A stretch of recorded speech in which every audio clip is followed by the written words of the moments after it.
As God's children, it has always been our lifestyle to worship the Lord and bring Him glory in everything that we do. We always give our best to God because we know that we cannot outgive Him. He got our back and He will always provide. Part of our worship to the Lord is our giving. We may be in the middle of crisis, but we will still hold on to what the Lord has promised. As the Bible says in Malachi 3:10, "Bring the whole tithe into the storehouse that there may be food in my house. Test me in this, says the Lord Almighty, and see if I will not throw open the floodgates of heaven and pour out so much blessing that there will not be room enough to store it." With a cheerful heart, we can bring our tithes and offering at Raining Home. We can also give through GCash, or we can contact our respective life group leaders to help us on how to remain faithful in the Lord through our giving. Let us always remember that it's not what we do, it's who we are. We give simply because we love. Let's give! What we say? Hallelujah. You get all the praise. We say hallelujah. You get all the praise. Once again, sing that. Hallelujah. You get all the praise. We sing hallelujah. You get all the praise always. Yeah.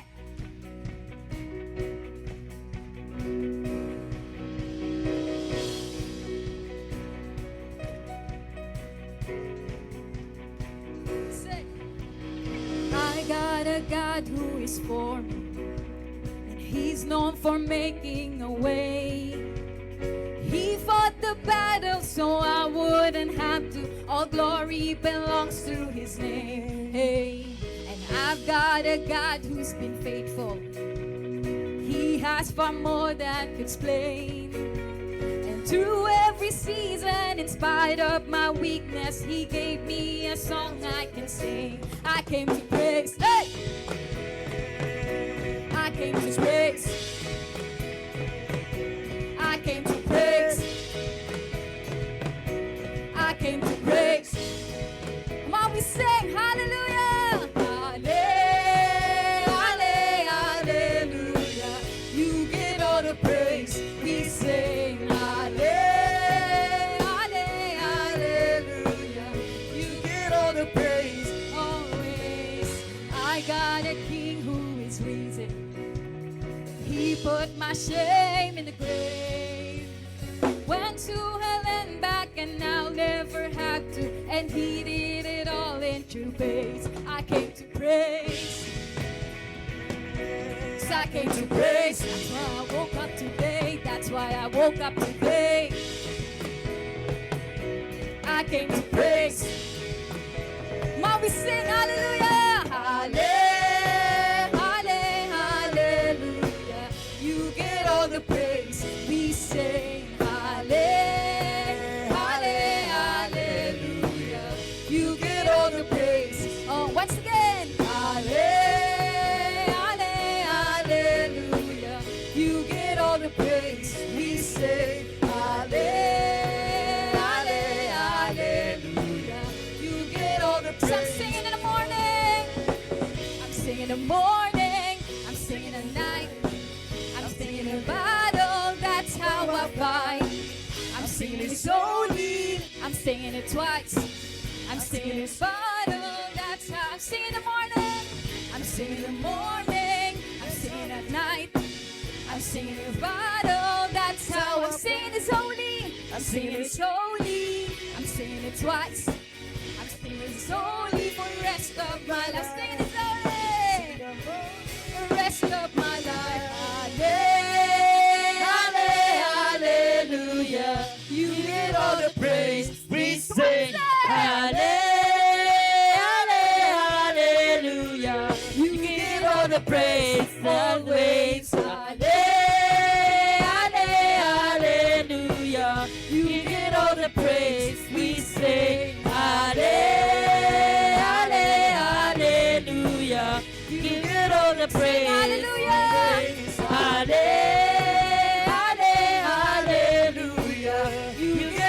the praise. We say hallelujah. You get all the praise always. I'm singing the morning, I'm singing the night, I'm singing the battle, that's how I fight. I'm singing this morning, I'm singing it twice, I'm singing it battle, that's all my life. Hallelujah, you get all the praise always. I came to praise, I came to praise. we came to I praise. came to praise. I came to praise. Oh, we came to praise the Lord. We sing your praises to you, God. Praise your name in this place, oh God. Praise the Lord, oh my soul. Sing praise. Praise the Lord, oh my Oh, we soul. sing praise. Praise the Lord, oh my soul. Oh, we praise. Praise the Lord, oh my soul.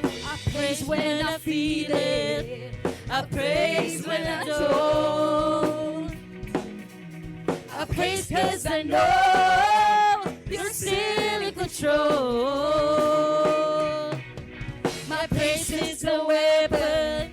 It's more than a sound. It's more than a sound. My praise is the shout. Hey, that brings Jericho down. Yeah. As long as I'm breathing, I got a reason to praise the Lord, oh my soul. Praise the Lord, oh my soul. Praise the Lord, oh my soul. Praise the Lord, oh my soul. I won't be quiet, my God is alive. How could I keep it inside? I won't be quiet, my God is alive. How could I keep it inside? I won't be quiet, my God is alive. My God is alive. God is alive. I won't be quiet. My God is alive. I won't be quiet. My God is alive. My God is alive. I won't be quiet. My God is alive. My God is alive. I won't be quiet. My God is alive. I won't be quiet. My God is alive. My God is I won't alive. be quiet. I won't be quiet. My God is alive. I won't be quiet. My God is alive. How could I keep it inside? I won't be quiet. My God is alive. How could I keep it inside? I won't be quiet. My God is alive. How could I keep it inside? I won't be quiet. My God is alive. How could I keep it inside? Praise the Lord, oh my soul.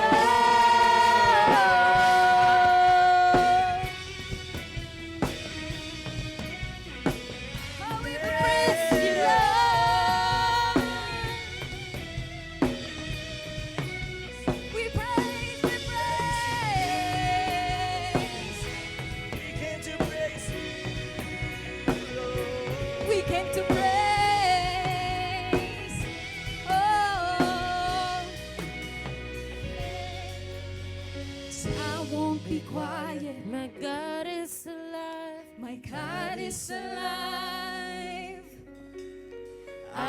won't be quiet. My God is alive. I won't be quiet. My God is alive, and I won't be quiet. My God is alive. I won't be quiet. My God is alive, and I won't be quiet. My God is alive. The simplicity of everything in life is the very Word of God. So we need to understand that the Word of God is the power of God. You are created for greatness. You are created to carry God's glory. So that's why you are not ordinary. Hear the Word, read the Word, and allow the Word to perform.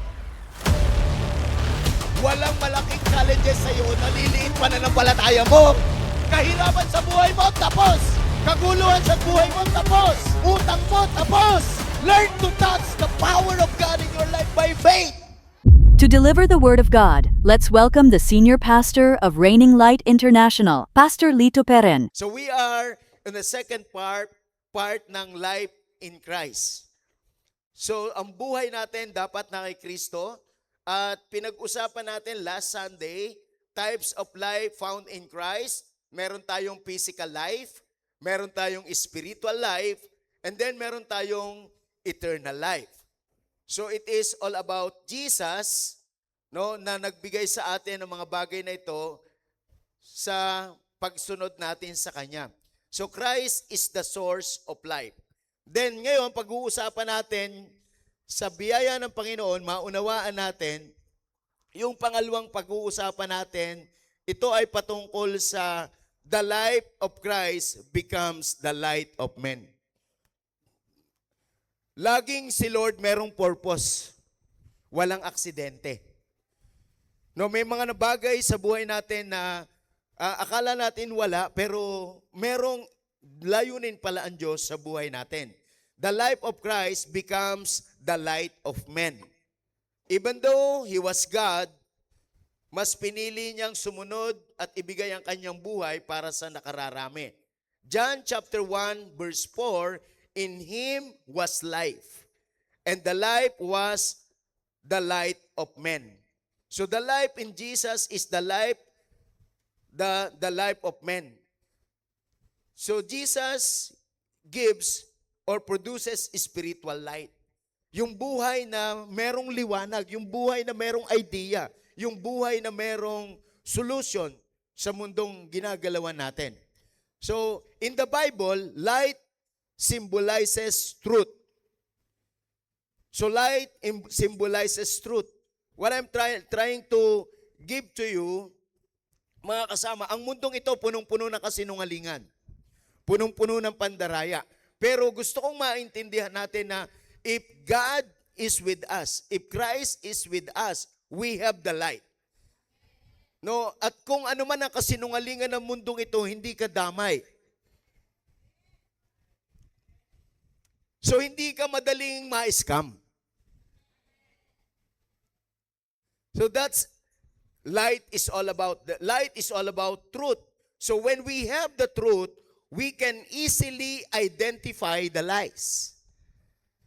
Yan yung buhay na nasa katotohanan. Madaling makita ang kasinungalingan. Bagamat nabubuhay tayo sa sinungaling na mundo, if you have the light, we can easily identify the lies. So, madali mo siyang ma-discern, madali mo siyang makuha kapag ka sinungaling. Kaya, hindi ka madaling ma-scam. Hindi ka maloloko. Sabihin mo sa katabi mo, hindi ka madadaya. Kasi alam mo agad ang kasinungalingan. Like for example, sa mga babae, alam mo agad kung lolokohin ka. Hindi ka madaling bumigay. Why? Because the light is all about the truth. And the truth exposes or identify the lies. Second, light is all about holiness. When we talk about in the Bible, light is all about holiness. What is holiness? It is the character of God. Yung pag-uugali ng Diyos na ayaw niya sa kasalanan. So sa mundo na ginagalawan natin, we are not exempted sa mga bagay na mali because we are living in a fallen world. So tayo ay nagkakasala. Hindi tayo perpekto. Pero ang buhay natin ngayon sa Panginoon, progreso ang pagbabago. So Christian life is not a perfect life. So light gives us holiness. Meron tayong bagay na kung saan ay merong pamantayan ng uri ng pamumuhay. Ganito pala dapat mabuhay. Ganito pala dapat makipagrelasyon. Ganito pala dapat mag-aral. Ganito pala dapat magtrabaho. Ganito pala dapat magbubuo ng pamilya. So lahat ng bagay konektado doon sa karakter ng Diyos. And it is all about holiness. So that is all about the light. Give us the symbol of holiness, the character of God. And also the light gives guidance, symbolizes guidance. So ang hirap sa buhay na wala kang gabay. Para kang bulag na nangangapa. Para kang scientist na nag-experiment. So life here on earth is not an experiment. Anong ibig sabihin? Minsan tama, minsan mali. So when you have the light, no, you have God's guidance. So guidance is very important which way to choose. So anong daan na dadaanan natin? Anong paraan? So God gives us guidance. So that's why ang pagiging Kristiyano, mga kapatid ko, hindi mahirap. Hindi porke ginagawa ng marami, tama. Hindi porke madali, tama. At hindi porke mahirap, mali. At hindi porke kokonti ang gumagawa, mali. So kaya dapat maintindihan natin ang buhay na mayroong gabay. Alam nyo, ito po yung binabattle natin ngayon. Kaya ang gabay, meron niyang binibigay sa iyo na direksyon. Meron kang lalakaran, may dadaanan ka talaga. So kaya masaya ang puso ko kasi merong mga taong nag-respond. So word is your guidance. Ano yung gagawin mo? Ano yung decision mo? Kaya nga, sa mga bagay na nangyari ngayon, ano ang pipiliin ko? Yung komportable ako o makasunod ako? So kaya, yung ginawa natin ngayon, it is a decision. It is a choice. You have your guidance. What is your guidance? The word of your pastor. So that is the light. And also, the light is revelation. Revelation. Ibig sabihin ng revelation, it means vision. That is revelation. It means vision. Unveiling the things that is hidden to us. Kaya nga si Jesus, gumagamit siya ng parable para itago ang treasure of the kingdom. Do you really understand these things? Revelation is very important sa Christian life natin. So that's why we need the light. Para nang sa ganun, naiintindihan mo, nakikita mo, may gabay ka. And also, light symbolizes salvation. Life here on earth and also in heaven. So merong iniligtas tayo ng Panginoon dito sa buhay na ito, niligtas tayo sa karamdaman, sa kahirapan, at ipiniprepare tayo ni Lord sa buhay sa kabila. There is life after death. So kaya, ito yung kailangan nating matutunan kapag tayo ay nakikristo. So Christ becomes the light of men. So without Christ, humanity lives in spiritual darkness. So hindi garantiyan na nasa church tayo, okay na tayo. Importante na meron kang light. Because if you have the light, you will escape darkness into your life. So what darkness represents? Darkness represents, number one, sin. Alam nyo ba na ang kasalanan ngayon, normal na? Natural na. Hindi na yan kailangang i-memorize. Habit na yan. Nakikita natin yan kung saan-saan, na-experience natin kung saan-saan yan. And even sa church at mga godly people, nakukondisyon na tayo ng mga bagay sa mundong ito. So, darkness symbolizes or represent sin. So kapag ka meron tayong liwanag, madali nating ma-identify ang sin. Are you with me? So, kaya, ang mga totoong sumusunod sa Panginoon, hindi naman yan perpekto eh. Nagkakamali tayo. Tama? Kaya lang pag may nagkakamali tayo, merong nangungusap sa loob mo. May nangungusap, no? Mali yung ginawa mo. So kaya, pag merong liwanag, madaling ma-identify, no, yung pong mga nasa darkness.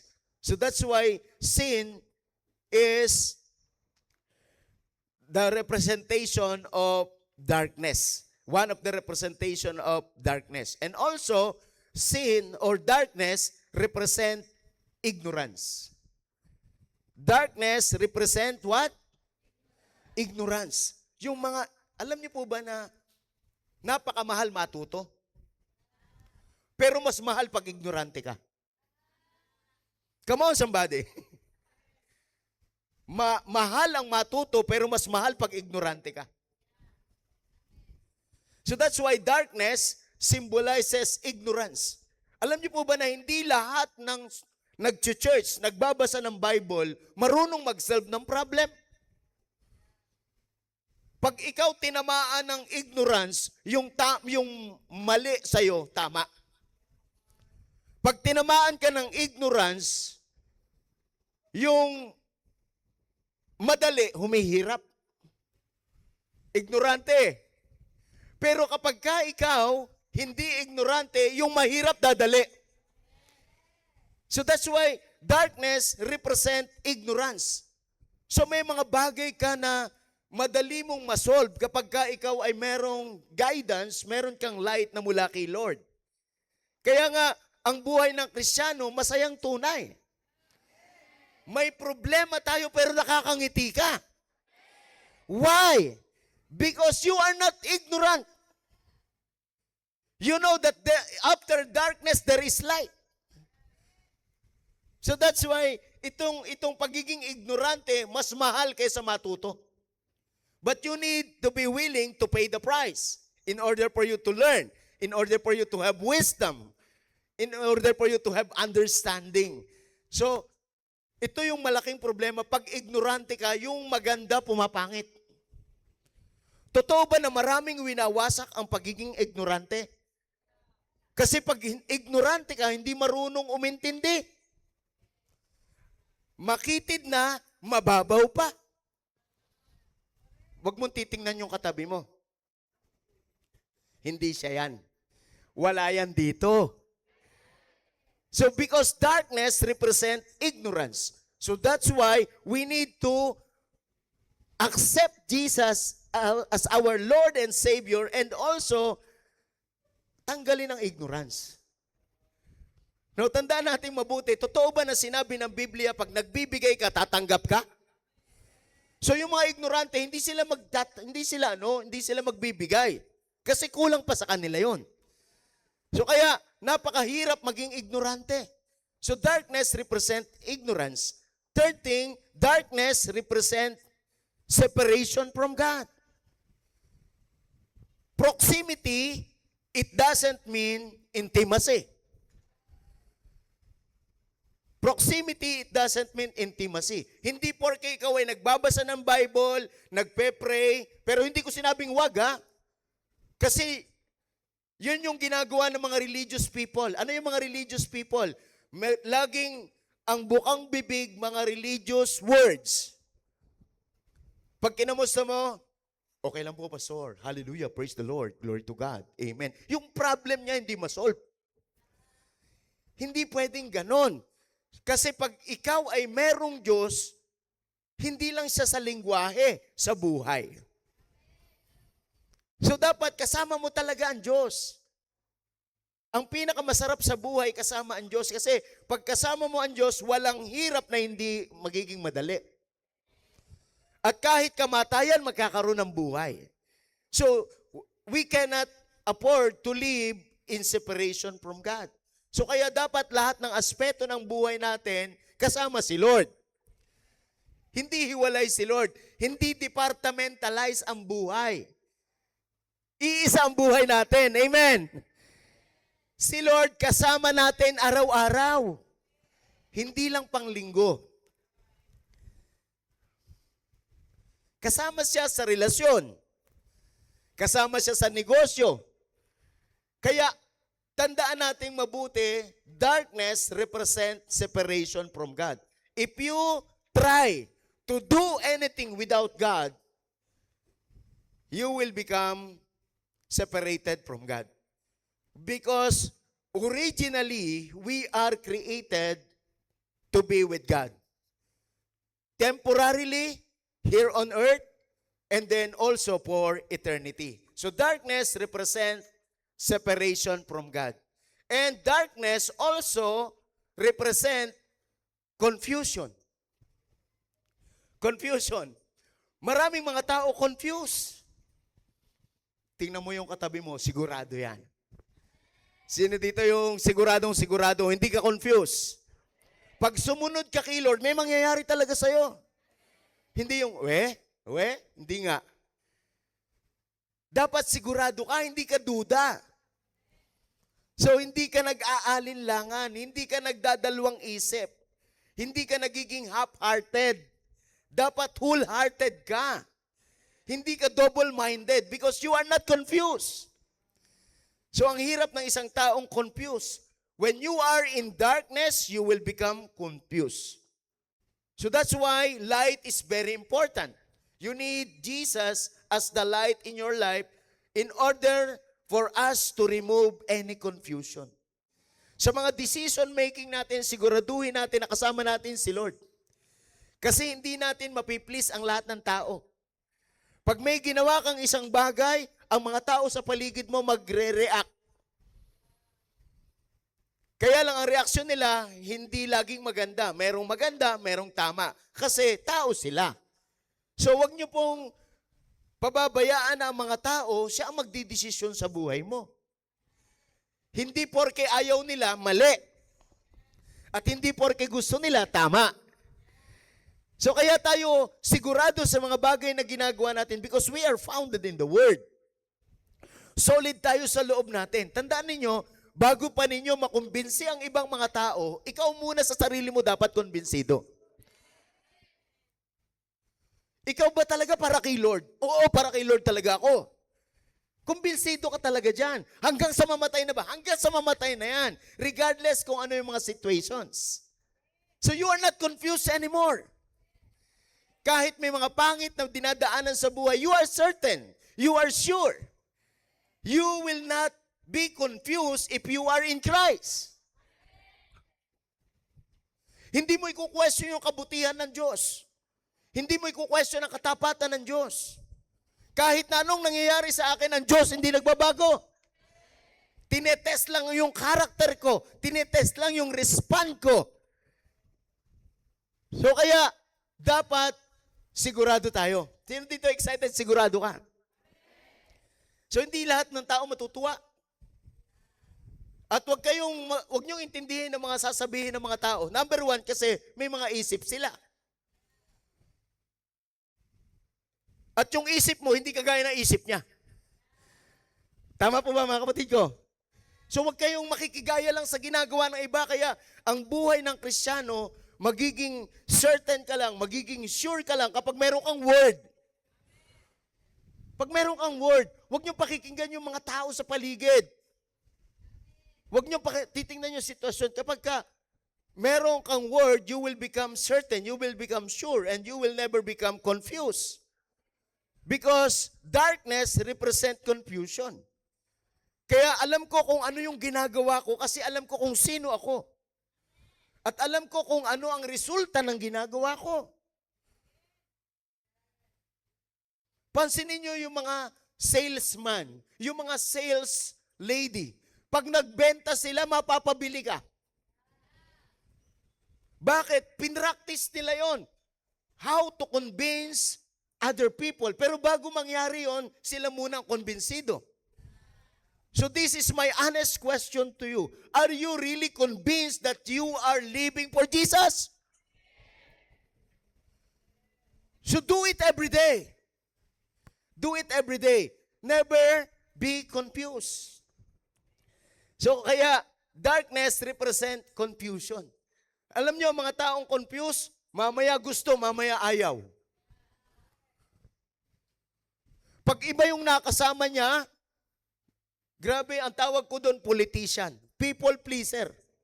Tandaan nyo, you need to establish yourself from within. From inside and out. Not from out to inside. Tandaan mo kung sino ka, hindi ka dapat makonfuse. You are a son and daughter of God. And your life is for Jesus. Regardless kung ano ang nararamdaman ko, regardless kung ano nararanasan ko, kasi yung nararanasan ko, yung nararamdaman ko, lilipas lang yan.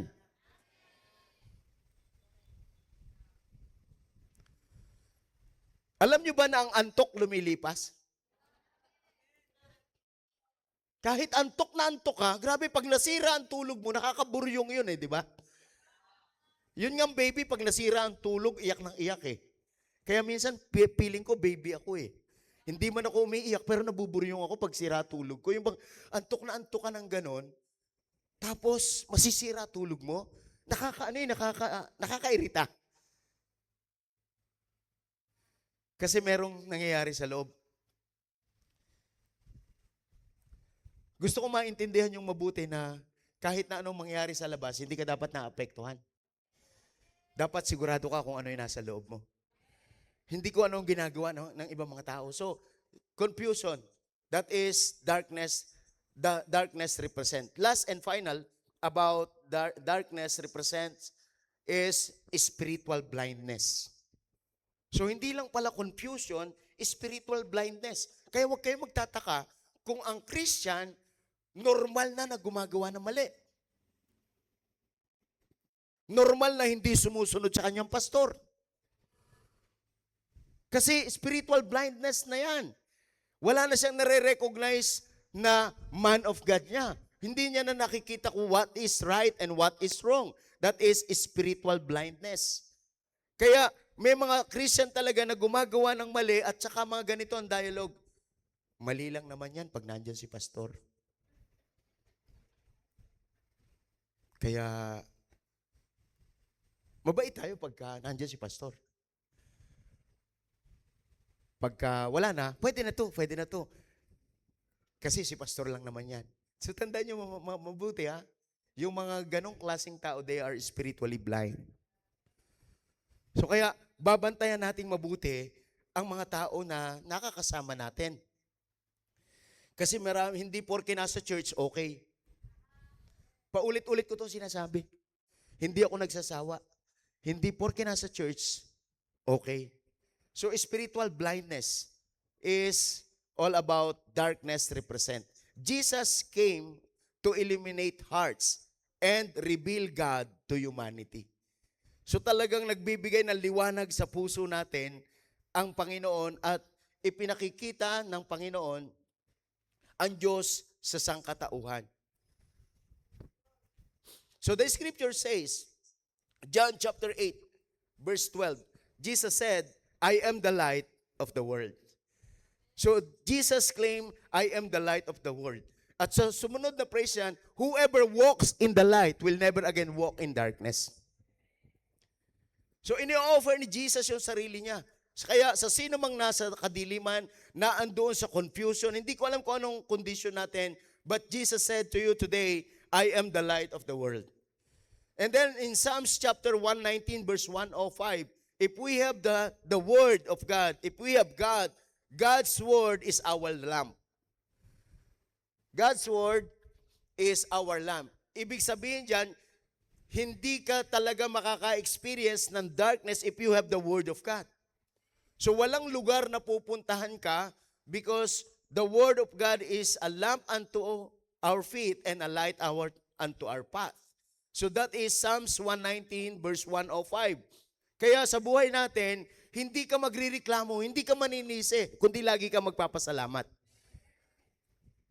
Kaya ito yung maging puso natin na, Lord, salamat, may gabay ka. Kaya pag nag-business ka, pag nakipagrelasyon ka, pag nakipag-usap ka, lagi mo kasama si Lord.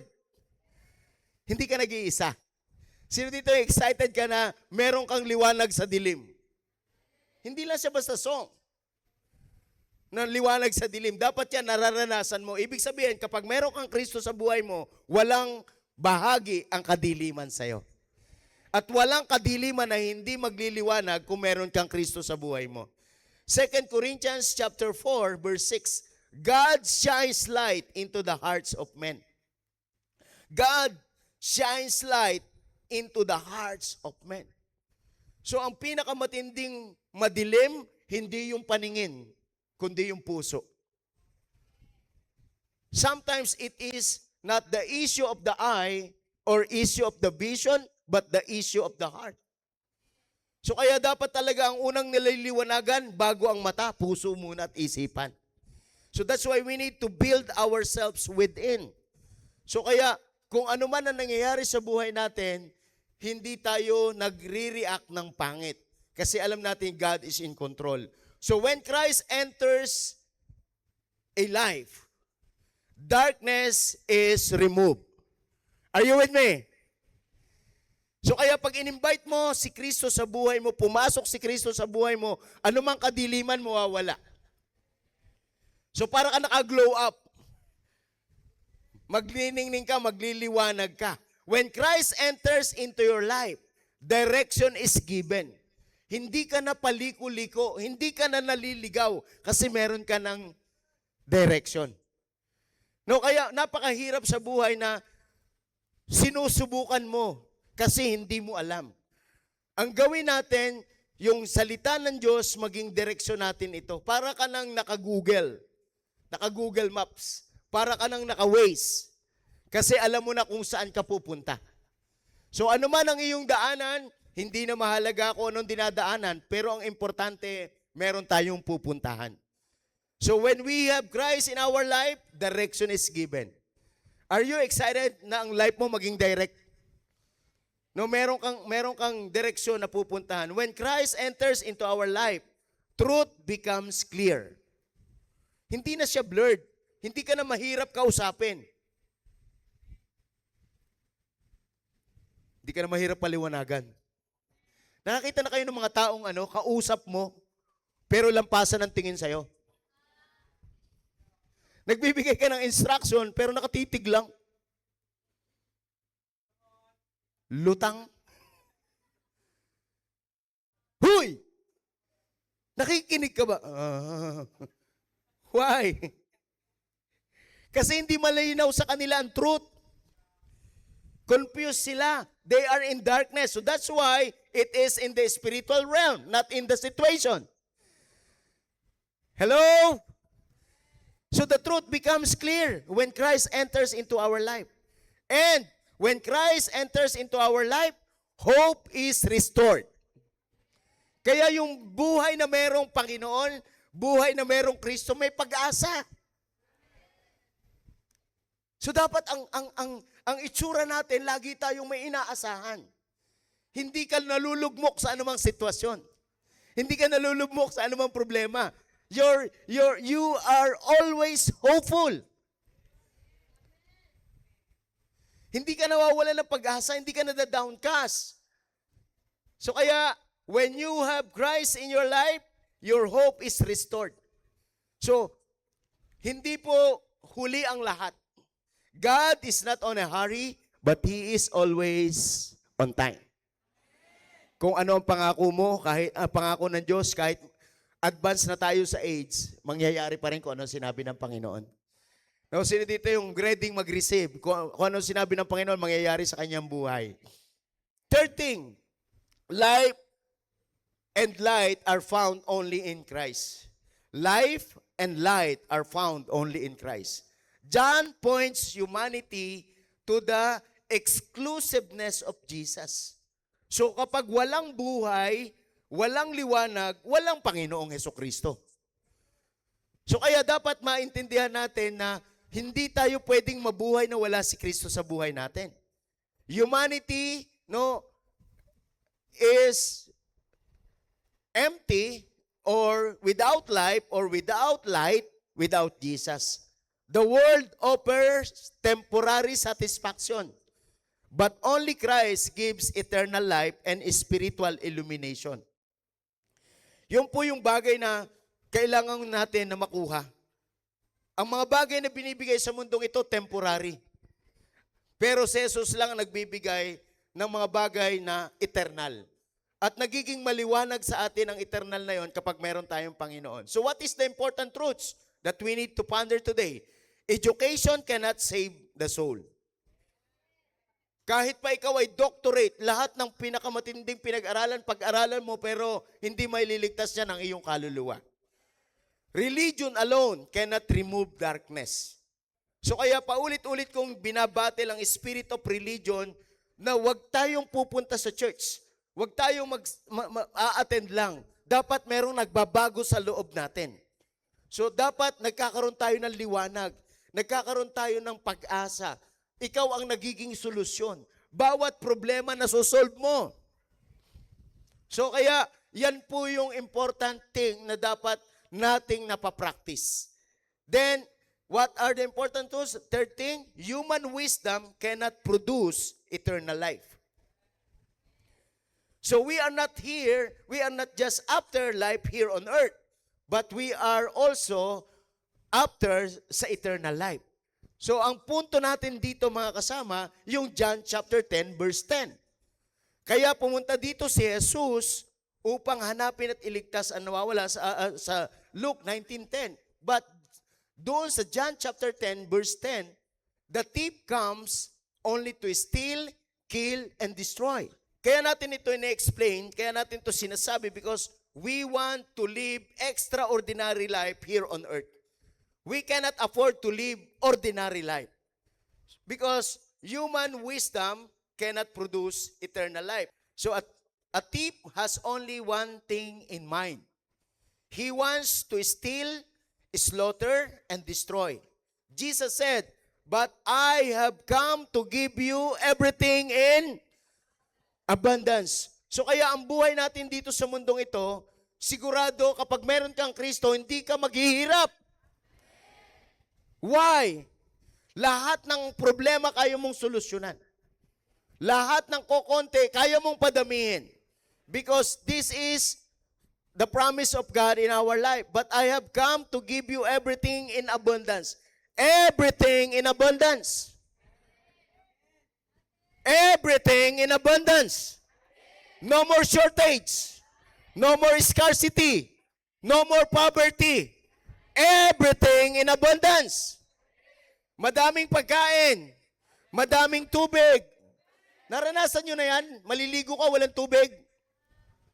Naranasan mo na yan? Yung nagugutom ka, konti ang pagkain. Naranasan namin lahat yan. But thank me to Jesus. Thank me to Jesus. So, this is all about the Word. This is all about God. Everything in abundance. More than you expect. Sino dito may na-expect? So if God is with you right now, more than what you expect. Life in its fullness. So kaya pag meron ka talagang Jesus sa buhay mo, talagang ang buhay mo kasaya-saya. You live in satisfaction.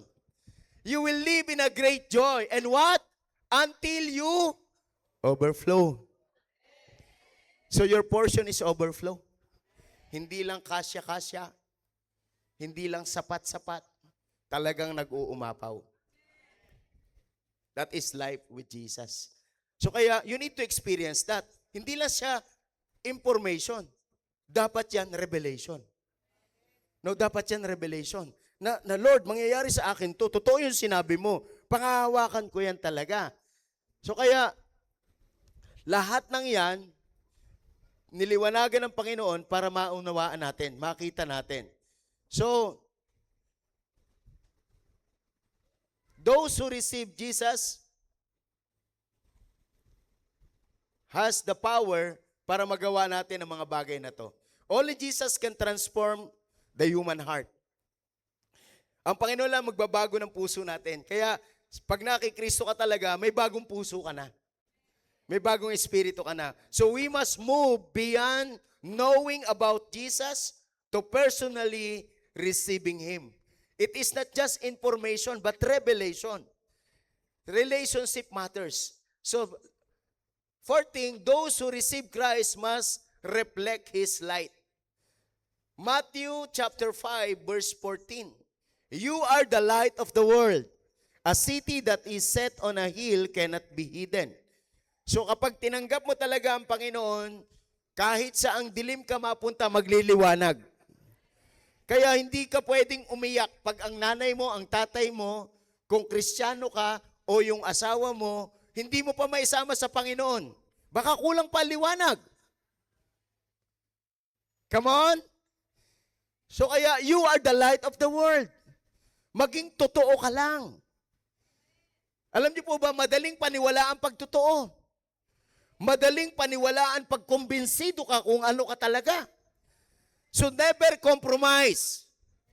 Never compromise. You are the light of the world. Believers are called to shine the light of Christ in dark world. So kaya, sa bawat pamilya, merong normal na nararanasan. Kapag ikaw pa lang ang firstborn Christian, may mga persecution. Why? You are the only one who brings the light. At yung pamilya natin, they are in darkness, so that's why nagre-react sila. Kaya pagka pinipersecute ka na, congratulations! May liwanag ka na. At kung totoo ang liwanag mo, hindi ka kayang talunin ng dilim. Walang dilim na hindi magliliwanag. Basta totoo kang nagliliwanag at tuloy, tuloy, tuloy, tuloy. Hindi ka lang basta magliliwanag, magliliyab ka pa. Not just illuminates, but you must set yourself on fire. Walang dilim na hindi kayang liwanagan. No, kaya kung totoo talaga tayo, hindi mahirap mangumbinsi ang mga totoo. Kasi para mapatunayan totoo, dadaan muna sa mga test. In order for us to declare authentic, you need to pass many tests. Kaya pakisabi sa katabi, congratulations. Kung mayroong testing, puprove mo na authentic ka talaga. Believers are called to shine the light of Christ in a dark world. Ways believers reflect Christ's light. So paano ba natin ito ay pamumuhay? Number 1, true holy living. True holy living. Kaya po importante ang cell group, importante ang lifestyle, kasi yan ang tinitingnan ng mga kasama natin sa buhay. The more na tayo ay tumatagal, the more na ikaw ay totoo, the more silang naniniwala. At bagamat hirap na hirap ka sa ginagawa mo, pero isa lang ang sigurado ko, basta tuloy-tuloy ka, makukumbinsi rin ang mga mahal mo sa buhay. So, believers reflect Christ through holy living. Hindi ka nakikisang-ayon sa mali. Hindi ka rin gumagawa ng mali kahit nag-iisa ka. Sino dito naka-experience ka, ang mga pamilya mo hindi pa Christian lahat? Tapos manginginom ka dati, kada may birthday inuman. Tama? Tapos may birthday, tapos aalukin ka. Tapos pag hindi ka pumayag, ang sunod na gagawin, hindi yan titigil, hindi ka mapapainom. Ang sunod na level niyan, emotional blackmail. Minsan lang naman to. Ganyan ang mga nangyayari. No, kaya dapat, totoo ka. Sabihin mo sa katabi mo, holy living. Sikapin mo talaga, ipag-pray mo talaga, hingi ka ng lakas talaga sa Panginoon. Grace lang ang mangyayari dyan. Kaya natin magagawa ang mga bagay na to. So, believers reflect Christ through holy living. Believers reflect Christ light through love and compassion. So, dapat hindi ka magagalitin. No, sino dito yung masayang-masaya, nandito ka ngayon. So, kaya, ang cell group natin, the more na nakakasama mo yan, the more may nakikita ang pagbabago sa'yo. Tandaan nyo, hindi ito daldalan, hindi ito turuan, model. Kaya kung ano yung leader mo, ganun din yung magiging disciple mo. Kaya talaga tayo dito, nagkikreate tayo ng culture. No, ito yung ginagawa natin dito. Kinukulture natin talaga. Ang problema lang, kapag hindi ka authentic, halimbawa, sabi ko, mag-quote tayo lahat. So, pag nag-quote ka, tapos nagre-reklamo ka, naririnig pa ng mahal mo sa buhay, naririnig pa ng mga cell group mo, ano ba naman si pastor na yan? Kainit-init, pagjajakitin pa tayo. Ay, humanda ka na. Mapuproduce mo ang ganyang ugali. At kahit mag-quote ka dito, no bearing. Kasi walang pilitan. Walang pilitan. Ang masarap, excited mo siyang ginagawa. Because everything is all about modeling, not teaching, not talking. But it's modeling. So kaya yan, nakikita ng asawa mo yan, nakikita ng anak mo yan. Kaya sa amin, sa family, no more negative words. Grabe yung mga disciple kasama namin. Grabe yung correcting. Grabe yung rebuking. Bakit? Gusto natin na makita na natin kung anong plano ng Diyos sa buhay nila. Let us do everything in love. At ang pagmamahal hindi nangungunsinti. Kung ikapapahamak ng tao at mali siya, magsasalita ako. Di baling magalit ka sa akin basta sinabi ko ang tama. Kaya ko to sasabihin, hindi dahil sa mas magaling ako sa iyo at ikaw ay hindi. Kaya ko to sasabihin kasi mahal kita at kung ano ang plano ng Diyos, gusto kong mangyari sa buhay mo. So ang problema pa naman, kapag kaganyan, maraming nagtatantrum. Totoo ba na kapag hindi mo binigay ang gusto ng isang tao, nagmamaktol yan? Emotional blackmail yan. Hanggang sa bumigay ka na. So yung compassion mo, yun ang magdadrive. Kawawa to. Hindi ako habang buhay-buhay. Kahit nag-iisa yung anak namin, hindi yan spoiled. Kasi hindi kami habang buhay-buhay. Paano pag nag-iisa na siya? Kaya niya mabuhay sa sarili niya kahit wala kami. Toyo at ulam lang, kaya na niyan. Love and compassion. Alam niyo, ang isang gustong-gusto ko sa kanya, yung hindi maarte sa pagkain. Lahat ng hindi ng gusto ng iba gusto niya. Like for example, sa ulo ng tuyo. Nagtataka siya kapag kumain, ayaw nung kasama niya. Ayaw mo ng ulo? Sabi niya, ayoko. Tapos, akin na lang yan. Tapos tanong sa kanya, kumakain ka niyan? Oo naman, ito ang pinakamasarap sa lahat. Sabay subo. Takang-taka yung kasalo niya. So, ano ang gusto kong sabihin sa inyo? Maging intentional tayo sa lahat ng bagay. Gawin natin na may pag-ibig, gawin natin na may malalim na pagmamalasakit. Kasi, hindi yung wag kayong mag-attract ng ang tawag ko doon yung papuri nila. Tandaan nyo, maging intentional kayo sa pagtulong sa mga tao kasi maraming mga tao, they are in darkness. Maraming mga tao, they are in, not just in darkness, they are also confused.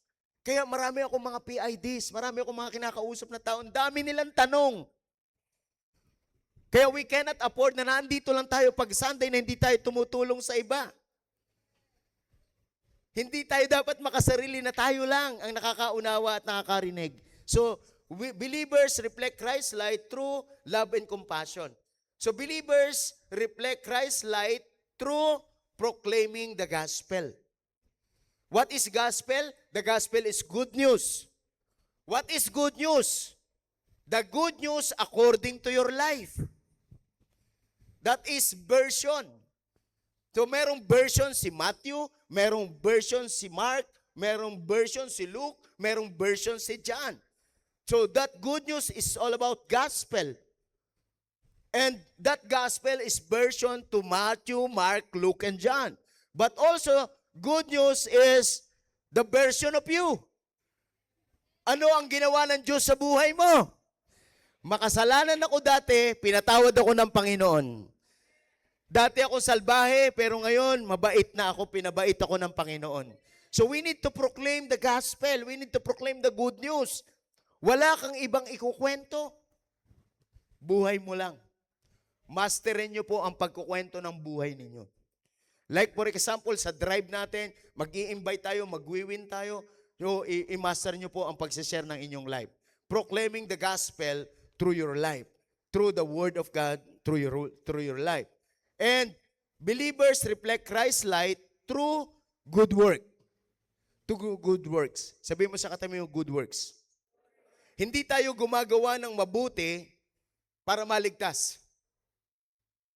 Kaya ka gumagawa ng mabuti kasi ligtas ka na. Anak ka na ni Lord. Sino dito yung excited ka na makakagawa ka ng mabuti? So yun ang papracticein natin. Yun ang gagawin natin.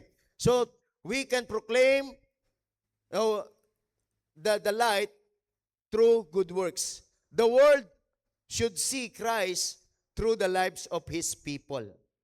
So in our conclusion, John chapter 1 verse 4, Jesus reveals us the giver of life. Jesus is the giver of life. And also, Jesus is the light of all humanity. And Jesus reveals Himself the answer to spiritual darkness. I just want to remind you, without Christ, there is darkness and death. But in Christ, there is life, there is truth, there is hope, and there is salvation. Hallelujah! So kaya hindi tayo pwedeng maging stagnant. So life in Christ, Christ is the source of life. The life of Christ becomes the light of men. The life and light are found only in Christ. Those who receive Christ must reflect His light. So I encourage everyone, marami tayo ngayon dito. Magliwanag ka sa bahay mo, magliwanag ka sa mga kamag-anak mo, as a challenge, kung ano yung take-away mo ngayon. Because you want to live in the light. Status mo sa Facebook. Sino dito may Facebook? Taas ang kamay. Status mo sa Facebook. You want to live in Christ. Status mo yung na-receive mo ngayon. Starting today, make a decision. Lord, I want to live in the light. Lord, no more confusion. No more stagnation. No more sin in my life. That is our prayer. That is life in Christ. So my dear brothers and sisters in Christ, my spiritual family, I want you to experience Christ in your life. Christ is far more than religion. Christ is far more than beliefs. Christ is far more than the church. Christ is a person and He wants relationship with you. Christ is a powerful person and He wants to perform miracle into your life. Kaya lang pag hindi ka naniniwala, walang mangyayaring miracle sa life mo. If you believe, you will receive. If you believe, you will receive. Our God is a God that never changes. Hindi siya nagbabago.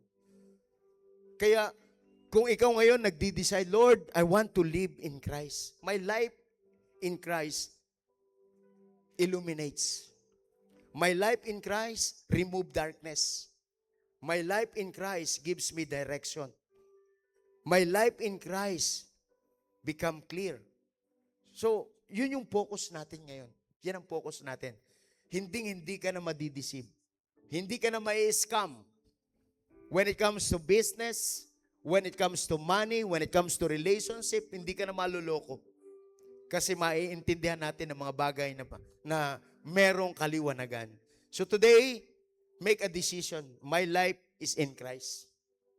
Lord, I want to live my life for you. And Lord, I want you to live in me. That's relationship. That's relationship. Living in Christ is not just on Sunday. Living in Christ is a decision to live with Him every day. So laging connected sa pinagagawa ng Panginoon. Buhay ang pinag-uusapan. Si Kristo ang pinag-uusapan. Buhay mo dito sa lupa at yung buhay na paparating. So make a decision right now. Kahit na anong dami mong pinag-aralan, empty ka pa rin without Jesus.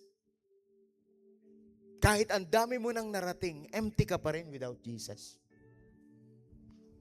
At kahit ang dami mong mga advisors sa life, pero kung wala kang Kristo sa buhay mo, wala pa rin direksyon ng mga decision mo. So today, make a decision, Lord. I want to live my life for you. Lord, I want you to live in my life. So if it is your prayer today, simulan mo na mag-status ka, hindi ng problema, hindi ng pangit na sitwasyon. I-status mo what is in your mind in Facebook, in Instagram, anumang bagay na ilagay mo, it is all about hope. It is all about faith. It's all about Jesus. Because your life is for Jesus. Jesus Christ gives His life for you. For you to live a blessed life. It speaks about relationship. Kaya yung relasyon na yan, ayaw ng Panginoon na kulelat ka. Ang gusto ng Panginoon, nasa top ka. Ayaw ng Panginoon na kukunti ka. Ang gusto ng Panginoon, marami yan. John chapter 10, verse 10, the Passion Translation. Before we pray, I just want you to stand in your feet. Huwag tayong tumigil na tayo ay naloko, nadaya. Nanakawan, namatay ang pangarap, nasira, nawasak ang buhay. The thief has only one thing in mind. He wants to steal, slaughter, and destroy. I don't know your situation in life. Maaring nanakawan ka, maaring may nawala na sa'yo, maaring may nawasak na sa'yo, pero ang gusto ng Panginoon, sabi ng verse, sabi, but I have come to give you everything in abundance. Si Jesus, pumunta siya dito para ibigay sa lahat sa atin na masagana. To give everything in us in abundance. More than what you expect. Do you want to receive things that comes from Jesus more than what you expect? Nag-e-expect ka ng anak, nag-e-expect ka ng business, nag-e-expect ka ng bahay, nag-e-expect ka ng sasakyan. More than what you expect. Nag-expect ka ng husband, nag-expect ka ng wife, more than what you expect. It is all about Jesus. So that's why I encourage you today.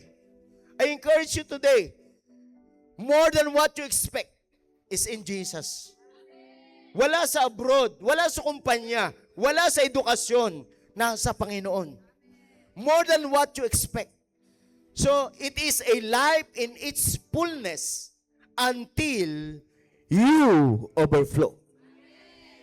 That is His word. That is His word. Do you want to receive His word right now?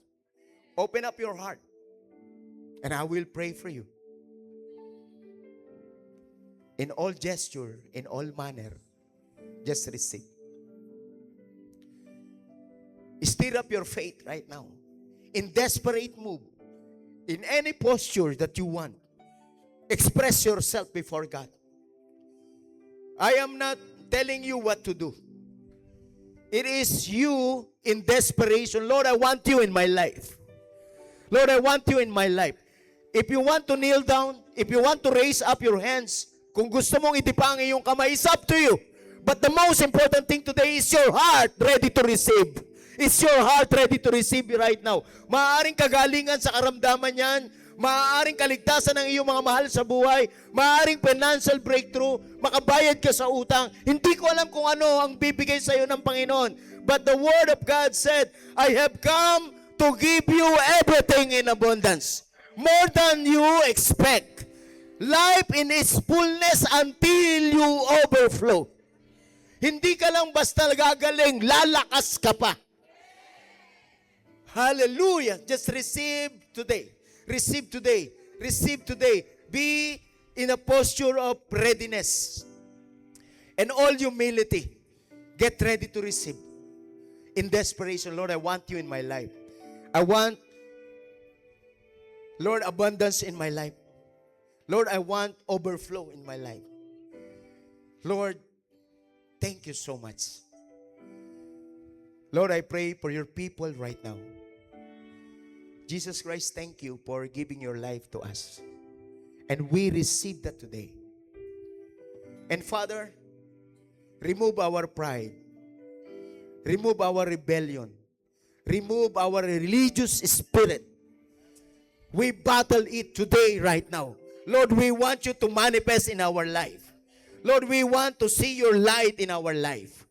Lord, no more stagnation in our life. No more delay. No more decrease in our life. Lord, our portion is increase, O God.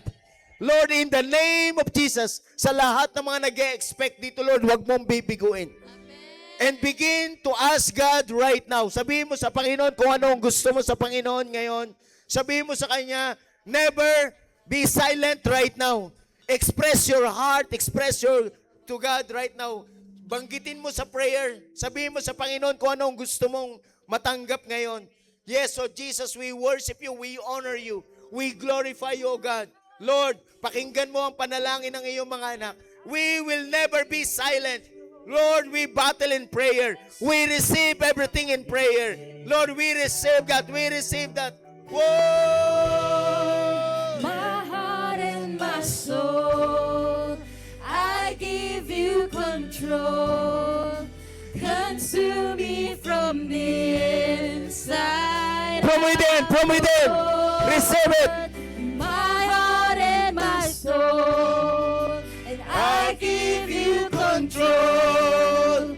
Consume me From the inside out, Lord. in my heart and my soul, but I give you control. Yes, oh Jesus. Consume me from the From inside out. Lord, Lord, my heart and my soul. I give you control. Lord, everything in my life, Lord. Consume me from the The inside out, Lord. Let justice and praise become my embrace. To love you from the inside out. everlasting. Your light will shine with Expect never ending. your glory goes beyond all faith. And the cry of my heart is to bring you praise from the inside out of my soul. Rise up. Everlasting, your light will shine when all else fades. Never ending, your glory goes beyond all faith. And the cry of my heart Is to bring to bring you praise from the inside out of my soul. Rise out, my heart and my soul. Just give your heart. I give you Give your soul. control. Consume me from the inside out, Lord. My heart and my soul, I give you control. Consume me from the inside out, Lord. My heart and my soul, I give you control. Consume me from the inside out, Lord. My heart and my soul, Our heart and our I soul. give you control. Father, we receive what we ask. Me from the And Lord, today we celebrate. Lord, because you give more than what we expect. You give in abundance. And Lord, you give it until I overflow. And I receive all these things in the name of the Father and of the Son and of the Holy Spirit. And all who receives right now shouts amen. Amen. Amen. Amen. Come on, in the top of your lungs, in the top of your voice. Whoa!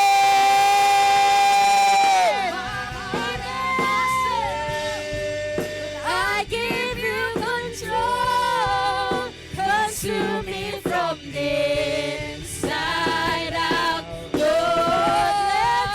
Let justice and praise become my embrace. To love you from the inside out.